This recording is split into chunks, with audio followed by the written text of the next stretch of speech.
لا الہ الا ہو، اللہ ہی ہے وہ کہ نہیں ہے کوئی معبود سوائے اس کے، الحی القیوم، وہ خود سے زندہ ہے اور باقی سب کو قائم اسی نے رکھا ہوا ہے، سب کو زندہ رکھنے والا وہ ہے، باقیوں کی زندگی اس سے مستعار ہے، اس کی زندگی حقیقی ہے، اپنی ہے۔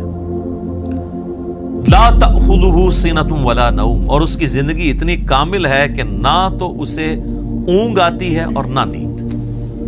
ہماری زندگی آپ دیکھ لیں ناقص ہے، ہم 24 گھنٹے کے اندر ایک دفعہ ضرور مر جاتے ہیں، موت نیند کی بہن ہے نا۔ اسی لیے آپ دیکھیں آپ کو جو رات کو سونے کی دعا سکھائی گئی ہے صحیح بخاری میں، اللہم بسمک اموت و احیا، اور اللہم باسمک اموت و احیا، دونوں الفاظ درست ہیں، تیرے نام سے زندہ ہوتا ہوں اور مرتا ہوں۔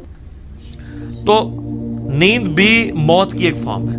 ہماری جو زندگی ہے وہ بھی ناقص ہے، ہم ڈیپینڈنٹ ہیں اللہ کے اوپر اس اعتبار سے کہ جب چاہے وہ سانس روک لے، اور اس اعتبار سے بھی کہ 24 گھنٹے میں ہمیں ایک دفعہ سونا ہی پڑتا ہے، ادروائز آپ اگلے 24 گھنٹے، دنیا کا ذہین ترین آدمی، دنیا کا طاقتور ترین آدمی کتنے گھنٹے جاگ سکتا ہے؟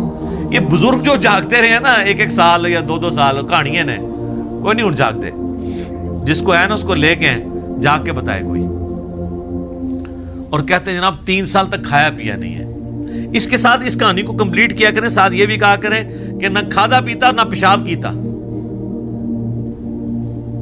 کیونکہ اگر کھایا پیا نہیں ہے تو پیشاب تو کھانے پینے کے ساتھ ہے نا، آپ کھانا پینا چھوڑ دیں پیشاب ختم ہو جائے گا۔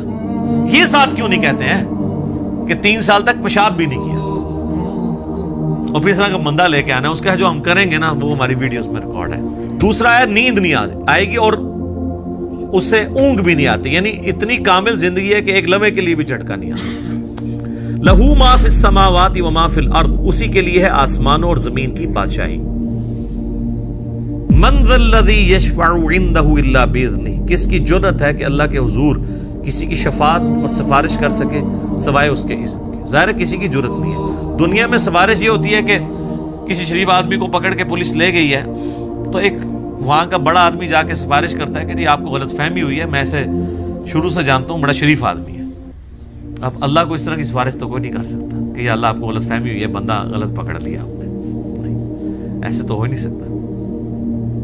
اسی لیے اللہ نے کہا کہ اس کی جرأت ہے کہ مجھے کہے، مجھے سفارش کرے کسی کی، میرے کہنا نہیں۔ تو اب آپ دیکھ لیں بابوں کے بارے میں وہ دھونس کے عقیدے جو رکھے ہوئے ہیں، اسی تو آپ کو قرآن نہیں پڑھنے دیتے، جس نے یہ آیت پڑھنی اس نے کہنا ہے کہ بابا کتوں آ گیا، اتنے کوئی بھی کھنگڑ نہیں دینا اللہ نے سوائے جس کو اذن دیا ہے محمد رسول اللہ صلی اللہ علیہ وآلہ وسلم، اور وہ بھی ایک پوری دردناک حدیث ہے بخاری مسلم میں، حدیث شفاعت، وہ یوٹیوب پہ میرا کلپ دیکھ لیں۔ یعلم ما بین ایدیہم وما خلفہم، وہ جانتا ہے جو ان سے پہلے ہو چکا، جو ان کے بعد ہونے والا ہے۔ یعنی اللہ تعالیٰ ہمارا جس کی سفارش تم میرے پاس لے کے آؤ گے نا، مجھے پتا ہے اس نے پہلے کیا کیا اور آندہ کیا کر رہا ہے، مجھے بتا رہے ہو۔ اور ایک معنی یہ بھی ہے کہ جو سفارشی بھی ہے نا، اللہ تعالیٰ ان کو بھی جانتا ہے کہ ان کا علم پہلے کا کیا تھا اور بعد کا علم کیا ہے۔ اللہ تعالیٰ نے ہر ایک کو اپنے علم سے گھیرا ہوا ہے۔ وَلَا يُحِيطُونَ بِشَيْءٍ مِّنْ عِلْمِهِ إِلَّا بِمَا شَاءَ، اللہ کے علم کو کوئی نہیں گھیر سکتا سوائے اللہ تعالیٰ جس کے لیے چاہے تو اس کے اوپر کوئی علم آشکار کر لے۔ یعنی اللہ تعالیٰ کے علم کو کوئی اور مخلوق نہیں گھیر سکتی، اللہ نے سب کو اپنے علم سے گھیرا ہوا ہے، سوائے اس کے کہ وہ جو سورہ آل عمران میں بھی آتا ہے 179 نمبر آیت میں کہ اللہ کی یہ شان نہیں ہے کہ وہ اپنے غائب کے اوپر کسی کو اطلاع دے سوائے اپنے پیغمبروں کے، اور تمہارا کام ہے اللہ اور اس کے پیغمبروں پر ایمان لاؤ۔ پیغمبر وہ ہستی ہوتی ہے کہ جس کو اللہ تعالیٰ غیب کی خبریں دیتا ہے، غیب کا علم دیتا ہے اتنا جتنا اس کے لیے پسند فرماتا ہے۔ علم الغیب کے اوپر میرا مسئلہ نمبر 6A اور 6B آپ دیکھ سکتے ہیں، وہ ڈیٹیل ٹاپک ہے۔ تو جتنا جس کے لیے چاہتا ہے اللہ ظاہر فرماتا ہے، اور جس کے لیے نہیں چاہتا ظاہر نہیں فرماتا۔ وسع کرسیہ السماوات والارض، اسی کی کرسی نے آسمانوں اور زمین کو گھیرا ہوا ہے۔ ولا یؤودہ حفظہما، اور اللہ تعالی کو زمین و آسمان کی حفاظت کرنا کوئی مشکل نہیں ہے، تھکا نہیں دیتی یہ چیز۔ وہو العلی العظیم، اور وہ بہت بلند ہے اور عظمت والا ہے۔ اور اس کی یعنی صرف اللہ تعالیٰ نے یہ بنا کے مخلوق چھوڑ نہیں دی بلکہ اس کی حفاظت بھی اپنے ذمہ لی ہوئی ہے. اور وہ ایسی حفاظت نہیں ہے کہ کوئی اللہ تعالیٰ کو مصروف ہو گیا کہ اتنی مخلوقات پیدا کر کے اب کیا کرے گا وہ, ایسا نہیں ہے, بلکہ وہ اللہ تعالیٰ نے پہ کوئی گرا نہیں ہے اس کی.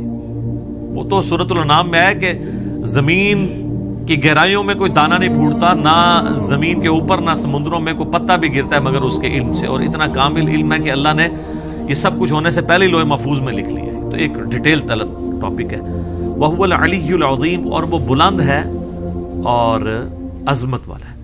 اب یہاں پہ ایک اللہ کا نام بھی آ گیا علی. علی یون تو مخلوق میں کسی کا نام ہو سکتا ہے, یہ ہے العلی. جب الف لام سے ہوگا تو دی علی خاص ہو جائے گا. رحمان تو کوئی بھی ہو سکتا ہے, الرحمان اللہ ہے. رؤوف کوئی بھی ہو سکتا ہے, نبی الاسلام کے لیے ہے بالمؤمنین رؤوف الرحیم, لیکن الرؤوف اور الرحیم اللہ ہے. صرف رؤوف اور رحیم سورہ توبہ کی آخری آیات میں نبی الاسلام کے لیے بھی ہے. تو یہاں پہ بھی علی سے مراد بلند, عظمت والا, یعنی اللہ تعالیٰ اپنے عرش پہ مستوی ہے جیسا کہ اس کی شان کے لائق ہے, اور اپنی شان کے اعتبار سے بھی بلند ہے.